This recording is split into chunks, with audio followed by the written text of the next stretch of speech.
One of the most boring parts about the whole Tom Brady is the GOAT of American football, the NFL, is this notion that because the fan of Tom Brady has watched him and he's the best ever, they in theory are showing what an expert they are, how much they know about the sport, and the fact that they have the best eye test, they've correctly identified not just who they think the GOAT is, but they'll always say like he's undisputed, like you're an idiot if you think it's anyone else, like it must be him. So here's the weird thing, you'd think these experts would be going out of their way to provide as much context and all the possible reasons why he's the greatest ever, but instead they do the opposite. And here's the tell, is the truth, by the way, only benefits from all the context being put around it. So you see it in its proper setting, time, place, etc. You see the things around it that caused it, tangential aspects, pieces of trivia. Now a lie or sophistry is actually going to be hurt the more context you add, the more you correctly frame it. You're not going to be able to misdirect or mislead someone. So you'll have heard this a million times where they go like, Brady is the GOAT because he has 7 rings.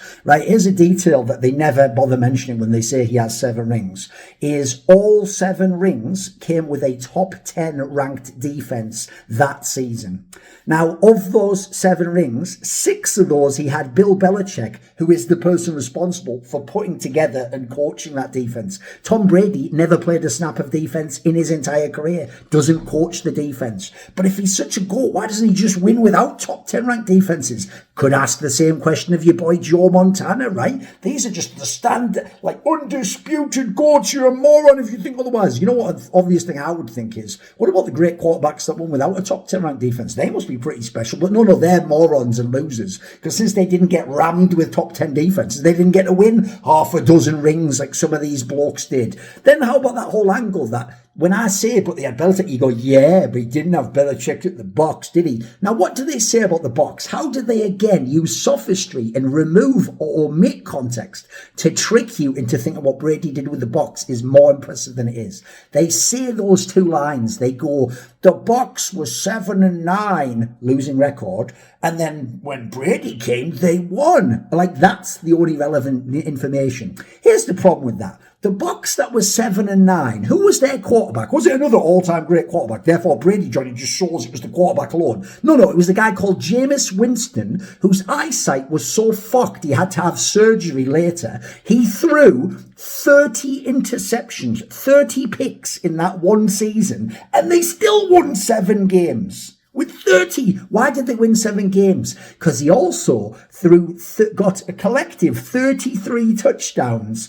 Why? Because he had Bruce Arians in his first season as a coach. And who did he have as his wide receivers? He had Godwin and Evans, who, by the way, were already top tier material in the NFL. Like, fucking Evans was mad slept on during this Bucks period. People acted like Godwin didn't even exist. These were top talent in the NFL. That's why Jameis Winston was balling out with these guys and no bloody eyesight. That season, they had the 29th in points against ranked defense in the NFL. When Tom Brady joined, they had the 8th best ranked defense in the NFL. Does that mean Tom Brady was playing defense? Or did they change the defense with the coach on his second season and did the rest of the squad all get upgraded? Then you go and look in the playoffs. Remember, Brady doesn't play on defense. So in the first round, they played what the team now called the Washington Commanders. The Washington Commanders scored 23 points. So not very much, right? Then in the next round, they played the Saints, one of the best teams in the NFL. The Saints scored 20 points. Then they played the Packers, arguably the best offense in the NFL. They had the MVP, 26 points scored by the Packers.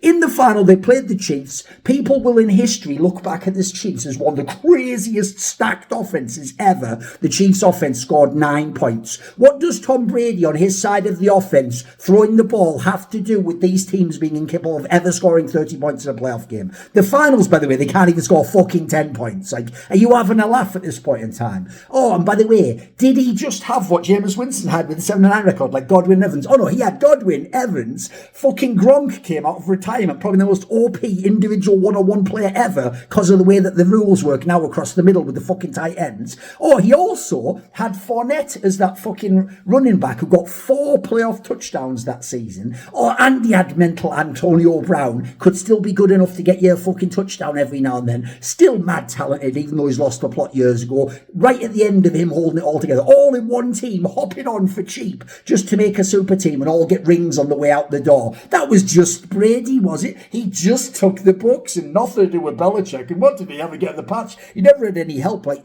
give me a break, mate. Because here's the problem. Not only do you guys make it sound like he didn't have Antonio Brown, Gronk, Mike Evans, Chris Godwin, like he didn't have all these insane players, but then you look at his rivals, they're winning sometimes without the top 10 ranked. Like, did you know that when Peyton Manning won in 2006, he had the 23rd ranked defense? Now, admittedly, they had some injuries and they got it together in the playoffs, but that was still 23rd ranked. Brady's never done that. Did you know Aaron Rodgers once in his career had a top 10 ranked defense? He won the championship that year. Did you know Drew Brees in 2009, when he won his one Super Bowl, did it with the 25th ranked defense by points? If this Brady guy's just a GOAT and it's so undisputed, why does he never do it without the top 10 ranked defense?